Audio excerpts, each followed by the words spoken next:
Hello and welcome to 90 Production Films and Music. I am Dikshant and this is Inside a Movie.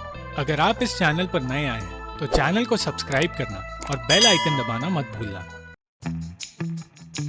इस video में हम बात करेंगे 2011 की French film love last 3 years के बारे में, जो कहानी है मार्क नाम के आदमी के 3 सालों की थियोरी की, जहां उसने ये कहा है कि प्यार सिर्फ 3 सालों तक टिकता है, जिसके बाद वो खत्म होने लगता है। मार्क और एन एक दूसरे से बहुत प्यार करते थे और एक साथ खुश थे, पर शादी के बाद धीरे धीरे उनका प्यार खत्म होता गया। वो चीजें जो उन्हें पहले अच्छी लगा करती थी, वही चीजें और एक दूसरे की वही आदतें अब उन्हें बुरी लगने लगी है। और फिर एक दिन उन दोनों ने डिवोर्स लेने का फैसला किया। कोर्ट में अपने आसपास बैठे दुखी कपल्स को देखकर मार्क सोचने लगा कि शादी से पहले हर इंसान को एक बार इस जगह आना चाहिए, ताकि वो शादी जैसी बीमारी से दूर रह सके, किसी वैक्सीनेशन की तरह। मार्क का इस वजह से प्यार जैसी चीज से भरोसा उठ गया था और उसकी जिंदगी बिल्कुल बदल गई थी। वो दिन में नॉवेलिस्ट का काम तो करता था, पर रात को वो एक शराबी की जिंदगी जीता था। और एक रात उसने शराब के नशे में अपनी जान देने की कोशिश की, पर ऐसा करने में वो नाकामयाब रहा।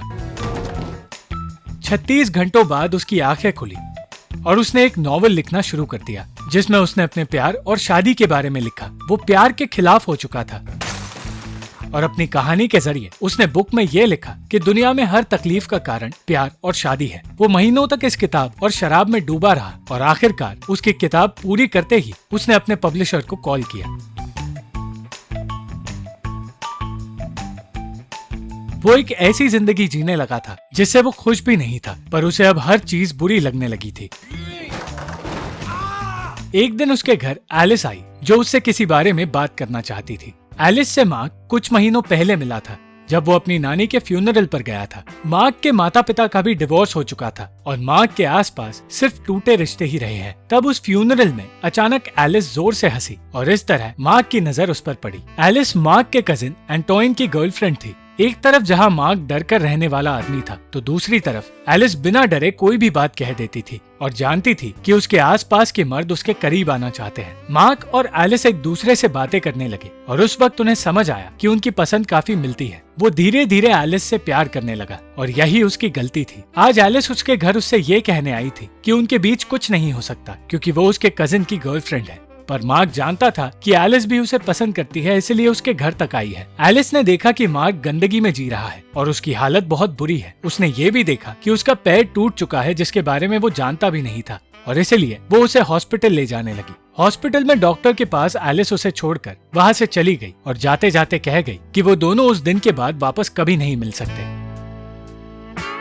मार्क हर रोज उससे बात करने की कोशिश करता रहा, पर 8 दिनों तक एलिस ने कोई जवाब नहीं दिया। इस सब से परेशान होकर मार्क अपने दोस्त पियर और केथी के घर गया। वो अपने दुख को बांटना चाहता था, पर फिर उसके दोस्तों ने उसे बताया कि वो दोनों शादी करने वाले हैं और चाहते हैं कि मार्क उनका विटनेस बने। ये सुनकर मार्क और परेशान हो गया। वो पियर से कहने लगा कि शादी जैसी चीज सिर्फ लोगों को तकलीफों में डालती है। मार्क का कहना था कि वक्त के साथ प्यार कम होता जाता है, पर पियर यही मानता था कि वक्त के साथ प्यार और भी ज्यादा बढ़ता है। इन सारी बातों के बाद जब मार्क ने एलिस से बात की, तो वो उससे मिलने के लिए राजी हो गई। मार्क उसके आने का इंतजार करता रहा और ये सोचता रहा कि वो उसके प्यार में पड़कर उससे मिलने आ रही है और आज उनके रिश्ते की शुरुआत होगी। पर जब एलिस सचमुच वहाँ आई और जब मार्क ने उससे कहा कि वो उसके साथ अफेयर रखना चाहता है, तो एलिस ने ये कह दिया कि वो या तो सिर्फ उसका दोस्त बनकर रह सकता है या वो दोनों हमेशा के लिए बात करना बंद कर दे। इन दोनों में से ही मार्क कुछ नहीं चाहता था, पर उसने ये कह दिया कि वो उससे बात करना बंद कर देगा और खुशी खुशी एलिस वहाँ से चली गई।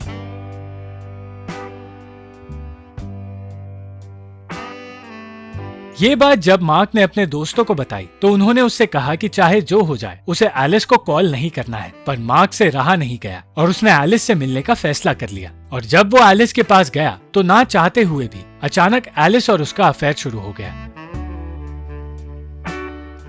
मार्क अपनी बुक पब्लिश करवाने की तैयारी कर रहा था और पब्लिशर एक औरत थी जिसे उसकी किताब बिल्कुल पसंद नहीं आई, पर वो पब्लिश करने के लिए मान गई। मार्क ने उस किताब को अपना नाम बदलकर पब्लिश करवाया और अपने दोस्तों को बताया कि एलिस अब तक नहीं जानती कि वो किताब उसने लिखी है। वो ये बात उसे बता भी नहीं सकता, क्योंकि फिर एलिस ये सोचेगी कि मार्क एक मिसोजिनिस्ट है, यानी कि वो औरतों से नफरत करता है, और ये जानकर वो उसे छोड़ देगी। पियर का मानना था कि ऐसा करके वो एक झूठा आदमी साबित हो जाएगा और औरतों को झूठे लोगों से सख्त नफरत है। मार्क और एलिस का अफेयर चलता रहा और वो लोग अलग अलग जगह घूमने फिरने लगे। पर मार्क चाहता था कि एलिस एंटोइन को छोड़कर उसके पास आ जाए। बातों बातों में एक दिन मार्क ने अपनी किताब के बारे में उससे पूछा। तब एलिस ने बताया कि उसने इससे बुरी किताब पहले कभी नहीं पढ़ी है और इस किताब का राइटर एक गधा है जिसे प्यार का मतलब तक नहीं पता। एलिस के मुंह से उस किताब के राइटर की इतनी बुराइयां सुनकर मार्क ने उसे सच नहीं बताया और कहा कि वो भी उस राइटर से नफरत करता है। कुछ दिनों बाद एंटोइन अपनी तीसरी एनिवर्सरी मनाने के लिए घर लौटा और उस दिन एलिस ने उसे सारा सच बता दिया। एंटोइन ये जानकर बिल्कुल खुश नहीं था कि वो उसे मार्क के लिए छोड़ रही है, पर उसके लाख रोकने के बावजूद एलिस वहाँ से चली गई और मार्क के साथ रहने लगी। वो दोनों अब बेफिक्र होकर साथ रह रहे थे और एक दूसरे के साथ बहुत खुश थे। उन दोनों को अब एक दूसरे से प्यार भी हो गया था। पर कुछ दिनों बाद मार्क को बताया गया कि उसकी किताब एक हिट है और लोग उसे देखना चाहते हैं। मार्क अब भी अपनी पहचान छुपा कर रखना चाहता था और वो हर कोशिश कर रहा था एलिस से अपनी सच्चाई छुपाने की। वो अपनी किताब के लिए अवार्ड जीतने के बावजूद अपनी पहचान छुपाए रखना चाहता था और इसलिए उसने अपनी स्पीच अपने पब्लिशर को देने के लिए कह दी। पर उसकी पब्लिशर ने दुनिया को ये बता दिया कि आखिर वो राइटर है कौन, और मार्क का सारा सच उस रात एलिस ने टीवी पर देख लिया।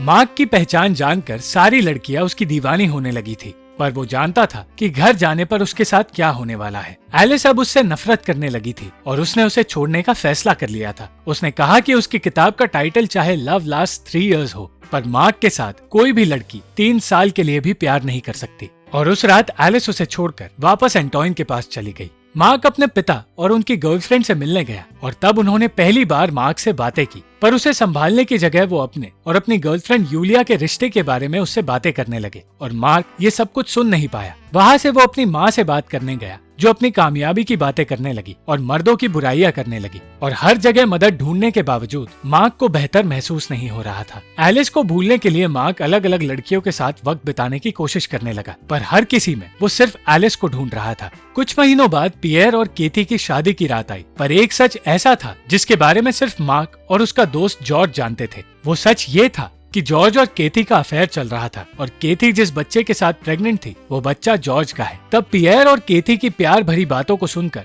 मार्क परेशान हो गया और फिर से कहने लगा कि प्यार जैसी कोई चीज होती ही नहीं, और अगर होती है तो 3 सालों तक ही रह सकती है। वो प्यार और शादी को गालियां देने लगा और पागलों जैसी हरकत करने लगा, जिस वजह से उसे शादी से बाहर निकाल दिया गया। मार्क एलिस को वापस पाने के लिए उसे हर रोज चिट्ठियां लिखता गया और उस जगह उसका हर शाम इंतजार करता रहा जहां उन दोनों का रिश्ता पहली बार शुरू हुआ था।